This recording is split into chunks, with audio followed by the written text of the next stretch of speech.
System फाड़ देंगे। समझ में आ रहा है कि नहीं आ रहा है? तो ये जो सिस्टम है, और आजकल तो क्लास में जब पीछे अभी जो बिग बॉस हुआ था, तो नमस्कार दोस्तों, मैं मोहित आनंद स्वागत करता हूँ आपका आपके अपने यूट्यूब चैनल पर। उम्मीद करता हूँ कि आप सभी बहुत बढ़िया होंगे और अपनी पढ़ाई बहुत ही बढ़िया ढंग से कर रहे होंगे। जैसा कि मैं अपने चैनल पर लगातार ही साइंस और मैथ्स की क्वेश्चंस की सीरीज डाल रहा हूँ, तो उम्मीद करता हूँ कि आप सभी लोग उन सारी वीडियोस को देख रहे होंगे और क्वेश्चंस प्रैक्टिस कर रहे होंगे। आज भी मैं आपके सामने मैथ के क्वेश्चन सीरीज के साथ हाजिर हूँ, जिसमें मैंने 10 क्वेश्चन लिए हैं। वैसे तो ये क्वेश्चन एमसीक्यू क्वेश्चंस हैं, बट मैंने इसमें ऑप्शंस नहीं रखे हैं। ऑप्शन इसलिए नहीं रखे हैं क्योंकि अगर आप इसको करने के लिए बैठे हैं, तो मैं ये उम्मीद करूंगा कि आप पहले खुद से इन क्वेश्चंस को लगाने की कोशिश करें, उसके बाद इस वीडियो को देख के और अपने क्वेश्चन जरूर मैच करें, या करने का तरीका क्या हो सकता है उसको जरूर देखें। आइए बिना किसी देरी के पहले क्वेश्चन से इस वीडियो की शुरुआत करते हैं। भाई हमारा जो पहला क्वेश्चन है, पहला क्वेश्चन कहता है कि दो प्राइम नंबर का एलसीएम 221 दे रखा है। दो प्राइम नंबर का एलसीएम 221 दे रखा है, तो हमसे पूछा है कि अगर वो प्राइम नंबर पी और क्यू है, तो 3p माइनस क्यू की वैल्यू क्या होगी। तो अब इस क्वेश्चन को अगर आपको करना है, तो आप क्या अप्रोच लेके चल सकते हैं, इस चीज को सोचना बहुत जरूरी है। क्यों? पहली चीज तो क्योंकि वो दोनों नंबर प्राइम है, तो अगर मैं बात करता हूं कि उनका हाईएस्ट कॉमन फैक्टर क्या होगा, तो उनका हाईएस्ट कॉमन फैक्टर 1 होगा, क्योंकि प्राइम नंबर में 1 के अलावा कुछ भी कॉमन नहीं होता। दूसरी चीज है कि 3p माइनस क्यू की वैल्यू क्या हो सकती है। इसके लिए हमें यह जानना जरूरी है कि 221 के पॉसिबल फैक्टर्स क्या हो सकते हैं। समझ में आ रहा है कि नहीं आ रहा है? तो भाई 221 के पॉसिबल फैक्टर क्या हो सकते हैं? ऐसी कौन सी दो संख्या लूं जिनका गुणा करने पर 221 आए? जल्दी से बताइए। तो मैं अगर आपको कहूं कि p की वैल्यू 17 और q की वैल्यू 13 है, तो आपको हाँ तो बोलना पड़ेगा। भाई दो ऐसे प्राइम नंबर मुझे ढूंढने पड़ेंगे जिन दो प्राइम नंबर का एलसीएम क्या हो 221, और दो प्राइम नंबर का एलसीएम 221 होगा जब उन दोनों की आपस में गुणा कर देंगे। जैसे मान लीजिए अगर मैं दो प्राइम नंबर ले लेता 2 और 3, और मैं कहता कि 2 और 3 का एलसीएम क्या होगा, तो आप क्या कहते हैं? 6 होगा। क्योंकि जब 2 और 3 लोवेस्ट कॉमन मल्टीपल उनका वही होगा जब उन दोनों की गुणा करूंगा, और तो हो ही सकते हैं।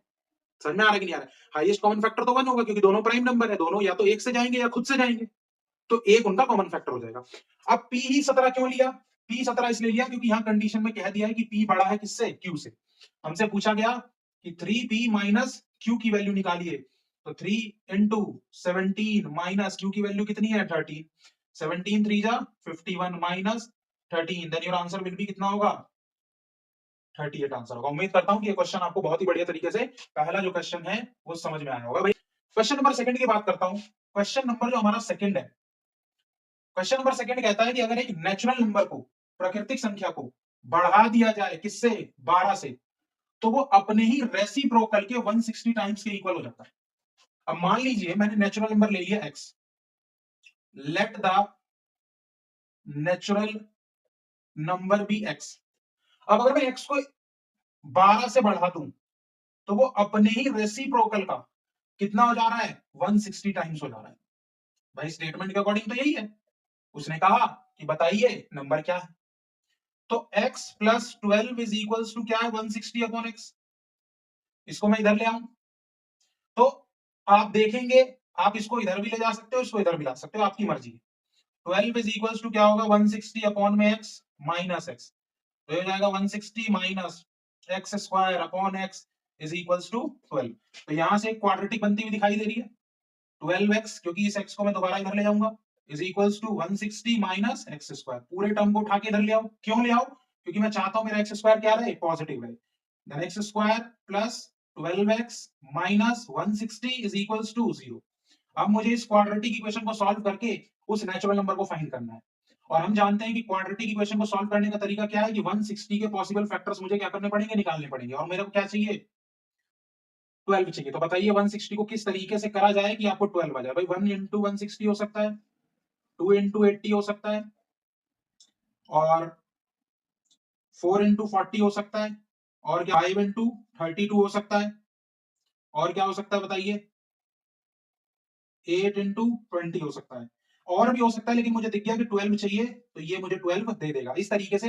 अदरवाइज आपको एलसीएम वाला तरीका तो पता ही है। एलसीएम वाले तरीके से ज्यादा अच्छा तरीका ये है कि इसमें आपको डायरेक्ट पता लग जाता है कि एक्चुअली में किसकी जोड़ या घटा करने पर मुझे 12 मिलेगा। तो क्या मिला? X square plus 20x minus 8x minus 160 बराबर 0। अब प्लस 20x और माइनस 8x इसलिए लिया है क्योंकि प्लस का 12 चाहिए। अगर माइनस का 12 चाहिए होता तो मैं इसको माइनस रखता और इसको प्लस रखता। दोनों में से क्या कॉमन? x, तो ये हो गया x plus 20 minus 8 x plus 20 is equals to 0। तो एक तो हो गया x प्लस 20 और एक हो गया x माइनस 8 बराबर 0। तो x की वैल्यू क्या होगी? 8, क्योंकि ये मुझे एक नेगेटिव नंबर देगा जो कि क्या हो जाएगा? इंटीजर। लेकिन मुझे क्या चाहिए? Natural number. तो मेरा आंसर क्या है? 8 इज द राइट आंसर। तो 8 एक वो नेचुरल नंबर है जिसको जब मैं 12 से इंक्रीज करूंगा तो कितना हो जाएगा? 20, और वो अपने रेसिप्रोकल का कितना होगा? 160 टाइम्स होगा। समझ में आ रहा है कि नहीं आ रहा है? उम्मीद करता हूं कि ये जो क्वेश्चन है वो आपको बहुत ही अच्छी तरीके से समझ में आया होगा। कहने का मतलब मेरा ये है कि क्वेश्चन देख के लग रहा होगा आपको नेचुरल नंबर में, बट नहीं। देखो, क्वाड्रेटिक इक्वेशन अगर बनने वाली है और अगर लैंग्वेज दी गई है तो एक चीज ध्यान रखना कि दो अलग अलग कंडीशन को एक दूसरे से लिंक करेगा। जैसे यहां एक कंडीशन क्या दे दी कि नेचुरल नंबर को जब 12 से बढ़ा दूं, और दूसरी कंडीशन क्या दे दी कि वो उसी अपने रेसिप्रोकल के 160 टाइम हो जाता है, और दोनों को क्या कर दिया? इक्वल रख दिया, तभी जाके एक क्वाड्रेटिक बनेगी। लेकिन अगर वही उस क्वेश्चन को linear equation in two variable में देना होगा तो वो दो सेपरेट कंडीशन देगा, उन दोनों में कोई लिंक नहीं देगा। तो वो linear equation in two variable का क्वेश्चन हो जाएगा, क्योंकि वहां दो वेरिएबल लेट करने पड़ेंगे। अब दो वेरिएबल लेट करेंगे तो दो कंडीशन इसलिए देगा क्योंकि दो इक्वेशन चाहिए। समझ में आ रहा है? तो ये क्वेश्चन नंबर फर्स्ट और क्वेश्चन नंबर सेकंड बहुत ही आसान तरीके से किया। क्वेश्चन नंबर फर्स्ट का आंसर हमारा कितना आया है? 38 आया है। जिन लोगों का भी आया है बहुत ही बढ़िया काम कर रहे हैं वो। और क्वेश्चन नंबर सेकंड का आंसर हमारा आया है, जो नेचुरल नंबर है वो है 8। मैं इस क्वेश्चन को रब करता हूं और फिर देखते हैं अपना क्वेश्चन नंबर 3। देखो भाई, जो क्वेश्चन नंबर 3 है वो अगेन एक पॉलिनोमियल के क्वेश्चन के ऊपर है। हमें एक पॉलिनोमियल दिया गया है एक्स स्क्वायर माइनस के माइनस 6x प्लस 2 इंटू में 2k माइनस 1, ये दिया हुआ है। अब इस पॉलिनोमियल में देखो, a की वैल्यू कितनी ले सकता हूं? 1, एक्स स्क्वायर का कोफिशिएंट होता है। b की वैल्यू कितनी ले सकता हूं? माइनस का k माइनस 6, और c की वैल्यू कितनी ले सकता हूं? 2 इंटू 2k माइनस 1। दूसरी चीज उसमें कंडीशन दी कि k की वैल्यू निकालिए अगर अगर अल्फा प्लस बीटा बराबर 1/2 अल्फा बीटा। अब आप जानते हैं कि ये सम ऑफ जीरोस है। क्या है ये? सम ऑफ जीरोस। और ये क्या है भाई? ये है प्रोडक्ट ऑफ जीरोस। हाँ, तो बोलना पड़ेगा।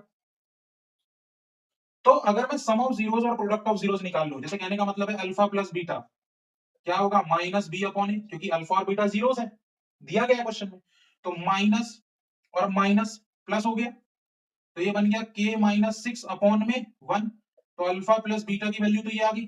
समझ में आ रहा है कि नहीं आ रहा है? अल्फा इंटू बीटा क्या होता है? Product of zeros. वो किसके इक्वल होता है? सी अपॉन ए के।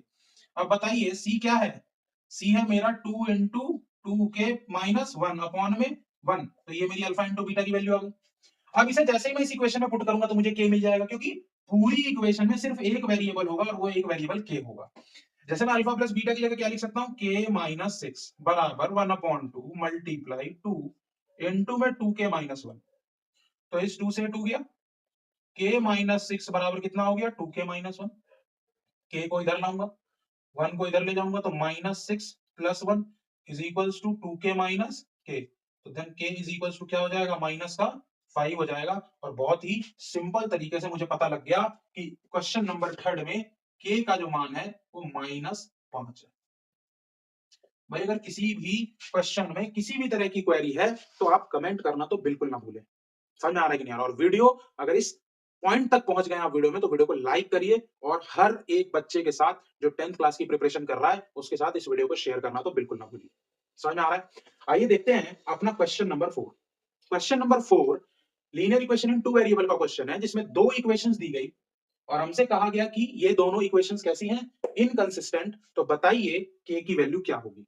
अब जिन्होंने मेरी linear equation in two variable की वीडियोस देखी है उन लोगों को पता होगा कि इनकंसिस्टेंट, और मैंने बहुत सारे क्वेश्चंस के थ्रू भी ये चीजें बताई हैं, अगर pair of linear equation in two variable inconsistent है तो जो लाइंस होंगी वो पैरेलल होंगी। क्या होंगी? पैरेलल। क्योंकि जो कंसिस्टेंट होती है वो तब होती है जब या तो इंटरसेक्टिंग हो या कोइंसिडेंट हो। सेकंड थिंग, हमें क्या निकालना है? a1। तो a1 3 है पहली इक्वेशन से, b1 कितनी है? 1, और C1 कितना है? -1। अब जिनको -1 समझना है वो ये समझ लेना कि मैंने सारी टर्म्स को एक ही तरफ लिखा है। ठीक भाई, A2 की वैल्यू कितनी है?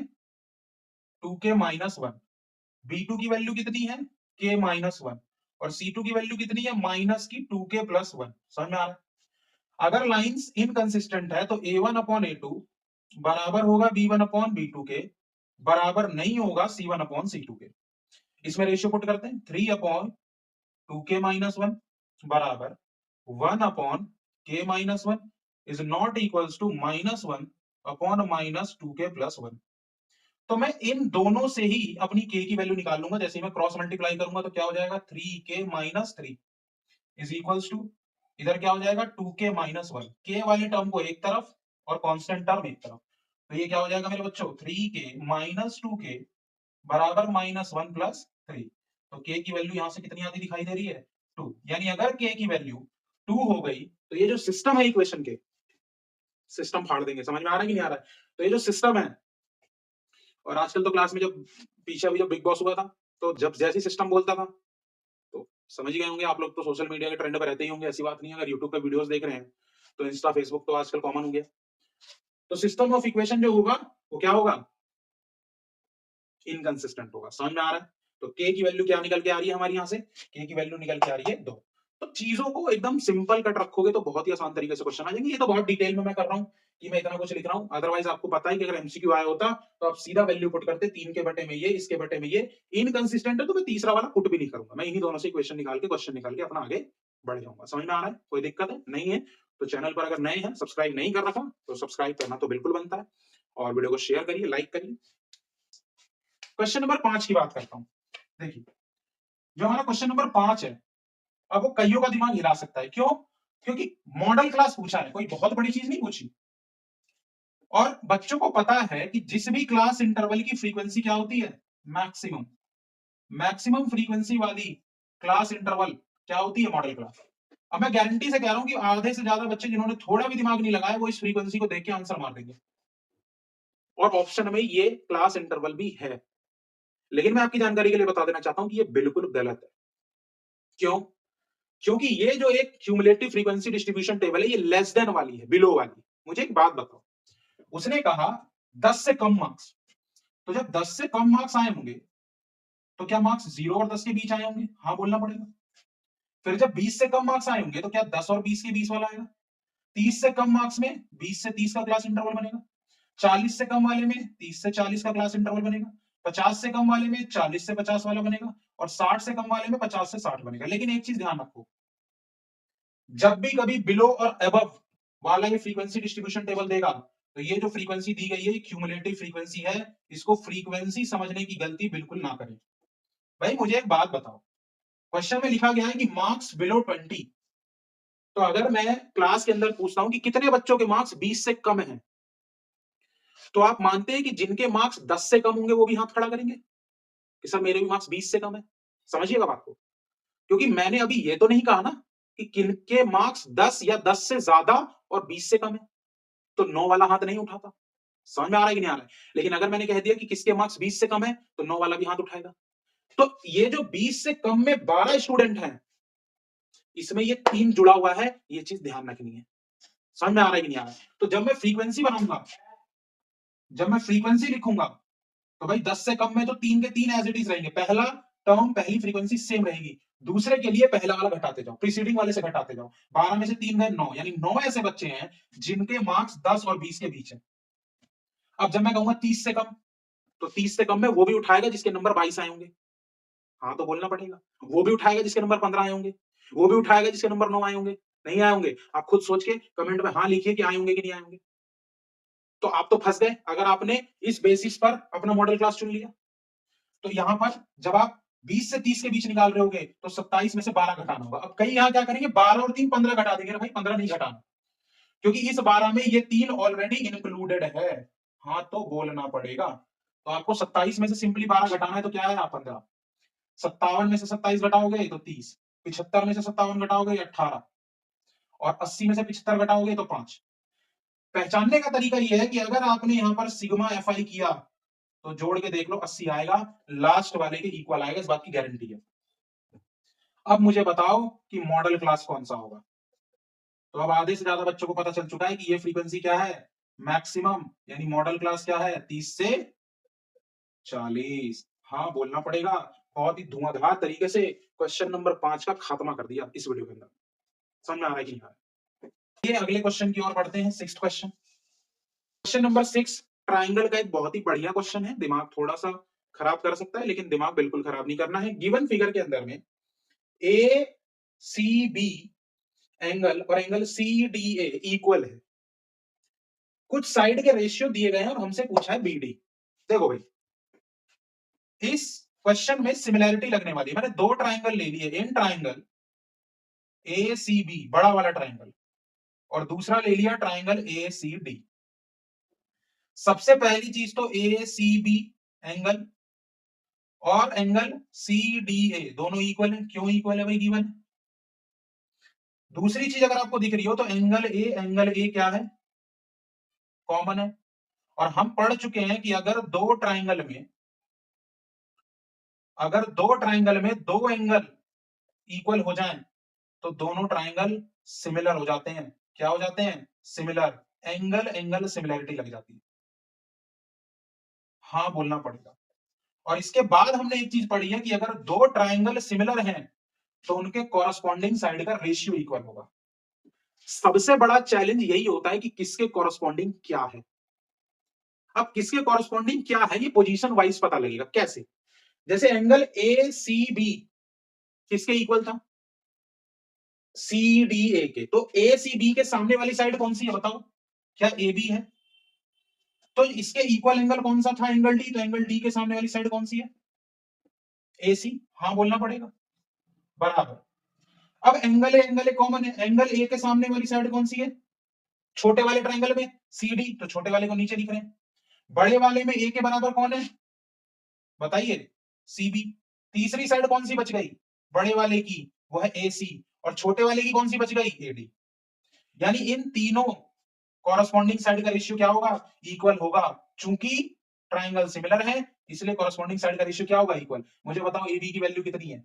क्या ए बी को मैं 3 प्लस बी डी लिख दूं क्योंकि मुझे बी डी ही तो चाहिए? क्या मैं ए सी को 8 लिख दूं? अब मैं इनको नहीं लिख रहा क्योंकि मुझे इनकी वैल्यू नहीं पता, तो मैं इसको ले रहा हूं, कंसीडर कर रहा हूं। एसी बताइए अगेन कितना है? 8। और एडी कितना है? 3। इसको सॉल्व करेंगे तो 3 प्लस बीडी बराबर 64/3। तो बीडी की वैल्यू कितनी आएगी? 64/3 माइनस 3। इसको जब सॉल्व करोगे तो आंसर आएगा 55/3 और यही हमारे क्वेश्चन का आंसर है। मैं दोबारा रिपीट कर रहा हूं कि जब भी कभी दो ट्राइंगल के अंदर दो एंगल अगर इक्वल हो गए तो वो दोनों ट्राइंगल सिमिलर हो जाते हैं। और अगर दो ट्राइंगल सिमिलर हैं तो उनके कॉरस्पॉन्डिंग साइड का रेशियो इक्वल होगा, उनके कॉरस्पॉन्डिंग एंगल भी इक्वल होंगे। कॉरस्पॉन्डिंग साइड्स कौन से लेने हैं ये एंगल के पोजीशन के हिसाब से आप चुन सकते हैं। जो दो एंगल आपस में इक्वल होंगे उस दो एंगल के सामने वाली भुजाएं का रेशियो आपस में इक्वल होगा, जैसे मैंने इस क्वेश्चन में चुना है। उम्मीद करता हूं कि ये वाला सिमिलैरिटी के ऊपर जो क्वेश्चन था वो बहुत ही तरीके से क्लियर हुआ होगा। Question number 7। क्वेश्चन नंबर 7 तो मैं उम्मीद करता हूं कि आप खुद कर लोगे। क्यों? 4 tan थीटा बराबर 3। तो tan थीटा की वैल्यू कितनी आ गई? 3/4 यानी P अपॉन बी। P कितना है? 3। B कितना है? 4। तो हाइपोटेनस कितना हो जाएगा? 5। क्योंकि 3 4 5 पाइथागोरन ट्रिपलेट है। अब आपको लगाना है 4 साइन थीटा। साइन क्या होता है? P upon H minus 3 cos theta. Cos क्या होता है? B upon H upon 4 sine theta plus 3 cos theta. कोई दिक्कत? ये हो गया 12/5 माइनस 12/5 अपॉन 12/5 प्लस 12/5। जब ऊपर 0 आ गया नीचे कुछ भी आए ओवरऑल वैल्यू क्या हो जाएगी? हाँ बोलना पड़ेगा। जवाब नहीं आ रहा बिल्कुल भी। उम्मीद करता हूं कि ये क्वेश्चन तो बिल्कुल ही धज्जी उड़ गई होगी। इतना तो फिर भी लिख रहे हैं, एमसीक्यू में इतना भी मत लिखना, दिमाग में करना क्वेश्चन, क्योंकि इतना टाइम नहीं मिलना बोर्ड में। अगर पेपर लेंदी आ गया तो एमसीक्यू में ज्यादा टाइम तो बिल्कुल नहीं देना है, ये ध्यान रखना है। क्वेश्चन नंबर 8 की ओर बढ़ते हैं। ये 7वां क्वेश्चन था। क्वेश्चन नंबर 8 क्या कह रहा है भाई? tan alpha plus cot alpha बराबर 2। अब एमसीक्यू में क्वेश्चन आएगा तो आप देखते ही कह सकते हो कि अल्फा की वैल्यू कितनी होगी? 45। क्यों? क्योंकि tan 45 एक, कॉट 45 एक, तभी तो दोनों को जोड़ा तो 2, और किसी पे तो 2 नहीं होगा। तो अल्फा जैसे ही 45 आया हमें क्या बोला था? Sine cube 45 plus cos cube 45। तो साइन क्यूब 45 यानी 1/√2 का क्यूब प्लस 1/√2 रूट 2 का क्यूब। तो ये क्या हो गया, 1/2 रूट 2 प्लस 1/2 रूट 2। क्या ये 2/2 रूट 2 हो गया? 2 से 2 गया तो आंसर कितना आया? 1/, हाँ तो बोलना पड़ेगा, लेकिन मैं एक ट्विस्ट डालना चाहता हूं इस क्वेश्चन में।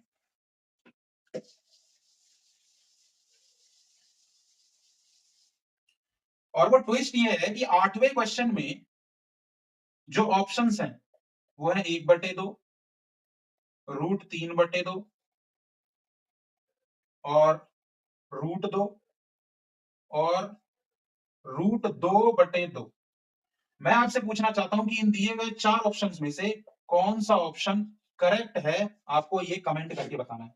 8वां क्वेश्चन जिसका tan अल्फा प्लस 2 दिया गया था और sine cube alpha plus cos cube alpha निकालना था, आंसर आया 1/√2। बताइए 1/√2 इनमें से कौन से की वैल्यू है, कौन सा ऑप्शन करेक्ट होगा? क्योंकि आपको पता होना चाहिए कि जरूरी नहीं है कि जो ऑप्शन आपका जो आंसर निकल के आ रहा है वो डायरेक्ट आपको ऑप्शन में मिले। समझ में आ रहा है? नेक्स्ट क्वेश्चन की ओर बढ़ते हैं। आपके सामने क्वेश्चन नंबर 9 हाजिर है। बहुत ही आसान सा क्वेश्चन लग रहा है मेरे को। Perimeter of a circle is equal to half of a square, यानी सर्कल का पेरीमीटर क्या होता है भाई? 2 पाई आर। ये किसके बराबर है? स्क्वायर के पेरीमीटर के हाफ के। स्क्वायर का पेरीमीटर क्या होता है? 4 इंटू में साइड अपॉन में 2। यही तो कह रहा है वो।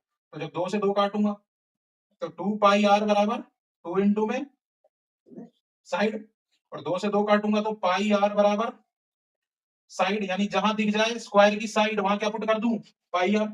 उसने कहा रेशियो ऑफ एरिया, सर्कल का एरिया क्या होगा? पाई आर स्क्वायर, और स्क्वायर का एरिया क्या होता है? साइड का स्क्वायर।